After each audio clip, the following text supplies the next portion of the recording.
சர்வசக்திக்கு என் வணக்கம். பாரஜோடம் திருஞானசம்பந்த ஜோதிடர். ஒவ்வொரு பலனும் ஒவ்வொரு வார்த்தையிலும் சாணத்தை அடிப்படையிலே அமைந்துள்ளது. அதைத்தான் ஜோதிட காலத்திலிருந்து இன்று வரை சொல்லப்பட்டு வருகிறது. அதையெல்லாம் நிரூபிக்க நான் உருவாக்கப்பட்ட நவக்கிரக தமிழ் ஜோதிடம் வார்த்தை அடிப்படையை உறுதி செய்து ஆண்டோர்கள் சொல்லப்பட்ட ஒரு வார்த்தைகளுக்கு இது உறுதியாக அதை உண்மை என்று தெளிவுபடுத்தி வருகின்றேன். அப்போ ஆண்டோர் சொல்லப்பட்ட பலாபலன்கள் எல்லாமே நான் உருவாக்கப்பட்ட எண்ணிக்கை பிரகாரம் தான் அமைந்துள்ளது.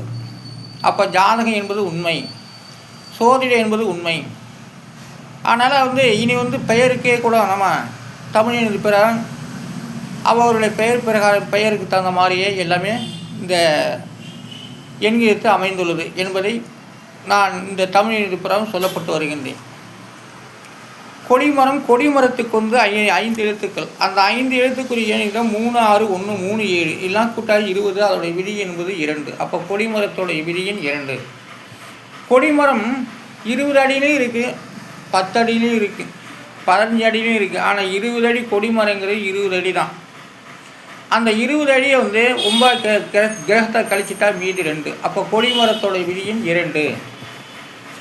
அடுத்ததாக தேசிய குடிக்கு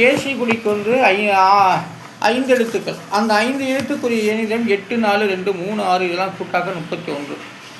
அது கிரகத்தை கழிச்சிட்டாக மீதி 3. அதாவது தேசிய குடி நமக்கு மூவர்ண குடி தேசிய குடி சரியாகவே அமைந்துள்ளது என்பதை இந்த தமிழின் ஜோதிடம் எடுத்துரைக்கிறது. தமிழின் ஜோதிடம் மூலமாக சொல்லுகின்றேன்.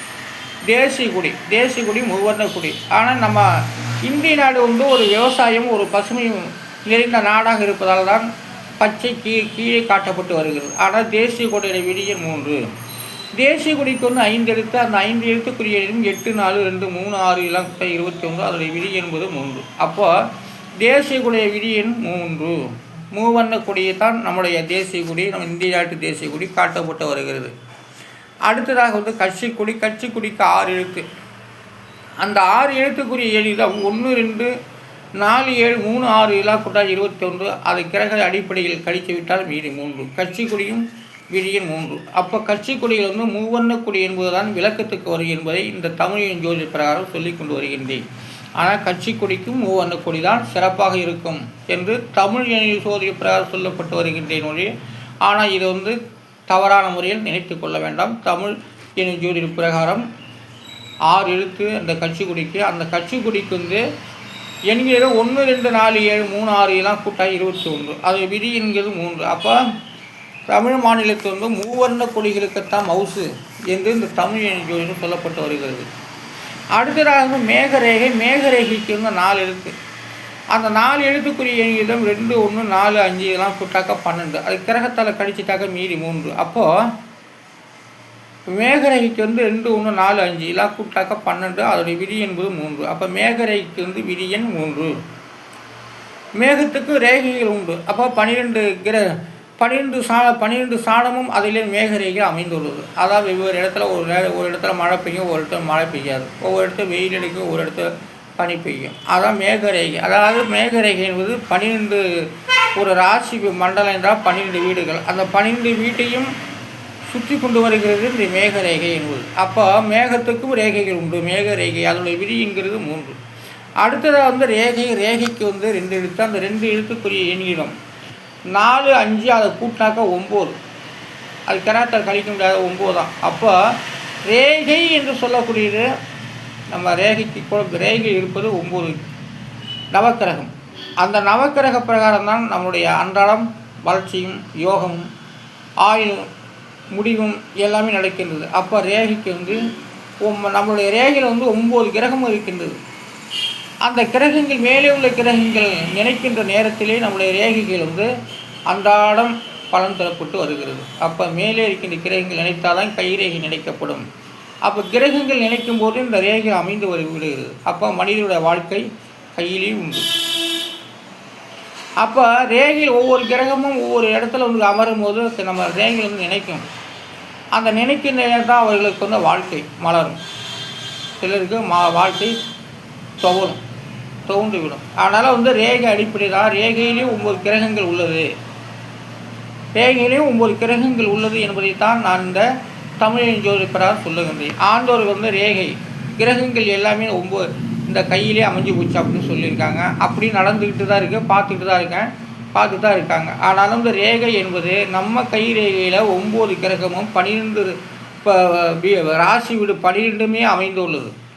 அது எல்லாமே இந்த தமிழ் பிரகாரம் சொல்லி கொண்டு வருகின்றேன். ஆனாலும் வந்து ரேகை என்பது அதோடய விதிங்கிறது 9 கிரகம் 9மே அந்த நம்ம கை ரேகை அமைந்தது. அதான் விடிஞ்சு எழுந்திரிச்சா நம்ம கையை பாரு அப்படின்னு சொல்கிறாங்க. ஏன்னா இரவு ஃபுல்லாகவே இந்த ரேகையில் வந்து வரம் கொடுத்துட்டு போவாங்க. அந்த ரேகையில் வந்து வரம் கொடுத்துட்டு போகும்போது நமக்கு பகல் நம்ம என்ன நினைக்கிறோமோ அத்தனையுமே இந்த ரேகை மூலமே நடந்து நம்ம கையில் தானே வருவாய் வாங்குகிறோம், இப்போ காசு பணம்லாம் வாங்குகிறோம், கையால் தானே உழைக்கிறோம். அதனால தான் ரேகை என்பது ரேகையில் வந்து 9 கிரகமும் அமைந்துள்ளது.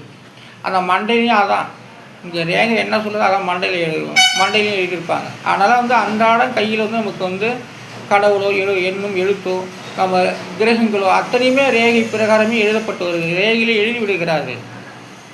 அந்த ரேகை அடிப்படையில் தான் நம்மளுடைய வாழ்க்கை அன்றாடம் நாங்கள் நடந்து கொண்டு வருகிறது. ஆயுஷும் சரி, ஆயுள் குறைவதும் சரி, செல்வம் பெருகுவதும் சரி, செல்வம் குறைவதும் சரி, நாடு விட்டு நாடு போவதும் சரி, உள்நாட்டிலே இருந்தாலும் சரி, அன்றாடம் செய்யக்கூடிய வேலைக்கு அத்தனையுமே இந்த ரேகை அடிப்படையிலே நடக்கின்றது. ஆனால் ரேகையோட விதியின் 9. அடுத்ததாக வந்து புத்தி ரேகைக்கு வந்து 5 எழுத்து. அந்த 5 எழுத்துக்குரிய எண்ணிலும் 2, 4, 8, 4, 5 எல்லாம் கூட்டாக 33. அதோட விதிங்கிறது 3. அப்போ புத்தி ரேகைக்கு வந்து 6ஆம் இடத்து பலன். அப்போ புத்தி ரேகை 6வது விதியினாக வருகின்றது. புத்திங்கிறது 5ஆம் இடம் தான் சொல்லியிருக்கேன். ஆனால் புத்தி ரேகை என்பது 5 தாண்டி 6க்கு வந்துருக்கு. அப்போ புத்தி ரேகை விதியின் 6.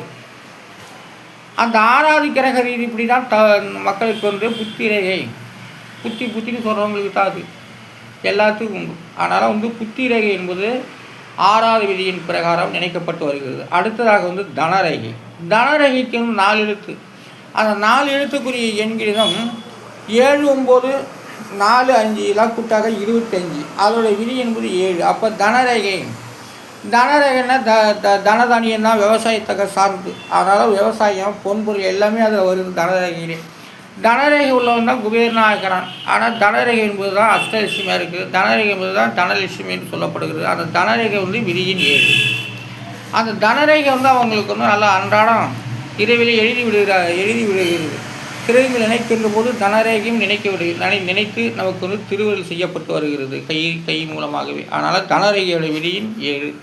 தனரேகைக்கு வந்து 4 எழுத்து. அந்த 4 எழுத்துக்குரிய எண்ணிலும் 7, 9, 4, 5 இதெல்லாம் கூட்டா 25. கிரகத்தை கழிச்சிட்டாக 7. அப்போது தனரேகையோட விதியின் 7. 7ஆம் இடத்து பலனு வருகின்றார். ஏன்னா தனரேகைங்கிறது 7ஆம் இடம் கலத்தசாரம் திருமணம். அப்போ ஒரு பெண் மனைவியை வைத்து தான் அந்த வாழ்க்கை தனரேகை அமைகிறது. ஆனால் தனரேகை இல்லைன்னாக்கா அவனுக்கு மனைவி இல்லைன்னு பேர். சரி, அடுத்ததாக வந்து ஆயுள் ரேகைக்கு வந்து 5 எழுத்துக்கள். அந்த 5 எழுத்துக்குரிய எண்ணிதம் 8, 4, 4, 4, 5 எல்லாம் கூட்டா 25. அதோடைய விதி என்பது 7. அப்போ இந்த ஆயுள் ரேகை கூட அந்த 7ஆம் இடத்து பலன் தான் வருகின்றது. அப்போ ஆயுள் ரேகைக்கு வந்து 7ஆம் இடத்து பலன். ஆனால் ஆயுள் ஸ்தானம் என்பது 8ஆம் இடம். ஆனால் ஆயுள் ரேகை என்பது 7ஆம் இடத்திலே வருகின்றது. ஆயுள் ரேகை அதான் குடும்பக்காரர்களை ஆயுள் ரேகை. அப்போ ஆயுள் ரேகை வளர்த்திருப்பது 7ஆம் இடத்தில். அப்போ 7ஆம் இடத்தில் வந்து பலன்கள் நிறைந்திருக்கும். அவன் ஆயுசு ஃபுல்லாக சேருடைய சொத்து சுகம் எல்லாமே சேர்த்து விடுவான். கங்கணரைக்கு 6 எழுத்து. அந்த 6 எழுத்துக்குரிய எண்ணிக்கையிலும் 1, 8, 1, 6, 4, 5 இதெல்லாம் கூட்டாக 25. அதோட விதி என்பது 7. அப்போ கங்கணத்தெல்லாம் அதான் கல்யாணம் பண்ணணும் அப்படின்னாக்கா கங்கணரைகளை கட்டுறாங்க. அதான் கங்கணரைக்கு 7ஆம் இடம். கங்கணரை கட்டி தான் திரும்ப தாலி கட்டுறாங்க ஒரு பொண்ணை உட்கார வச்சு. அதுதான். அதனால் வந்து குருமேட்டுக்கு 4 எழுத்து. அந்த 4 எழுத்துக்குரிய எண்ணில் 3, 5, 2, 7 எல்லாம் கூட்டாக 17. அதோடைய விதி என்பது 8. அப்போ குருமேட்டுக்கு வந்து விதியின் 8. அடுத்ததாக வந்து புதன் ரேகைக்கு வந்து 5 எழுத்துக்கள். அந்த 5 எழுத்துக்குரிய எண்ணிலும் 2, 7, 6, 4, 5 எல்லாம் கூட்டாக 24. அது கிரகத்தால் கழிச்சிட்டாக மீதி 6. புதன் ரேகை 6ஆம் இடத்து பலனாக வருகிறது. ஏன்னா புத்தி என்பது புதனுடைய திருவிழா புதன் தான் நமக்கு வாக்கு தரக்கூடிய அந்த இதுதான் புதன் ரேகைக்கு வந்து விதியின் 6. அடுத்ததாவது சனிமேட்டுக்கு வந்து 4 எழுத்து. அந்த 4 எழுத்துக்குரிய எண்ணிலும் 3, 1, 2, 7 எல்லாம் கூட்டாக 11. அதோடைய விதி என்பது 2. அப்போ சனி மேடை என்பது 11 10 11 என்று சனியோட வீடு. அப்போ வந்து 11ஆம் இடத்துல தான் மெயினாக வந்து சனியின் மேடு சொல்லப்படுகிறது. அதுக்கு தான் விதியின் 2. என்ன ஒரு இடத்துல மேடு சொல்கிறாரு, ஒரு சில இடத்துல கிரேகம் சொல்கிறாரு. ஆனால் ஒவ்வொரு இடத்துக்கு தகுந்த மாதிரி மனிதன் வந்து குருமேடு சொல்கிறான். அப்போ குரு ரேகன்னு சொல்ல கிடையாதுயா, ஆனால் குருமேடு சொல்கிறான். அப்போ சனிமேடு அப்படின்னு சனி ரேகன்னு சொல்ல கிடையாது, சனி மேடுன்னு சொல்கிறாங்க. அப்போ புதன் ரேகன்னு சொல்ல கிடையாது, புதன் ரேகைன்னு தான் சொல்கிறாங்க. புதன் மேடுன்னு சொல்லிட்டு புதன் ரேகை தான் சொல்கிறாங்க. அதனால் வந்து அதில் தான் ஒரு வார்த்தைக்கு மனிதன் சொல்லப்பட்ட ஒரு வார்த்தைகளுக்கு தகுந்த மாதிரி தமிழ் ஜோதிடம் வார்த்தை அடிப்படைக்கு அமைக்கப்பட்டு அது ஒவ்வொரு எழுத்துக்கும் ஒரு எண்கணிதம் உண்டு. அதையெல்லாம் போட்டு தான் ஜாதக பலன் முன்னோர் சொல்லப்பட்டதை இந்த தமிழ் ஜோதிடம் ஆய்வு செய்து ஜோதிடமும் முன்னோர்கள் சொல்லப்பட்ட ஜோதிடமும் தமிழின் ஜோதிடம் ஒன்று சமமாக உள்ளது என்பதை இதன் மூலம் தெரிவித்துக் கொள்கிறேன். ஆனால் ஹார ஜோதிடம் திருஞான சம்பந்த ஜோதிடர். நன்றி, நாளை சந்திப்போம்.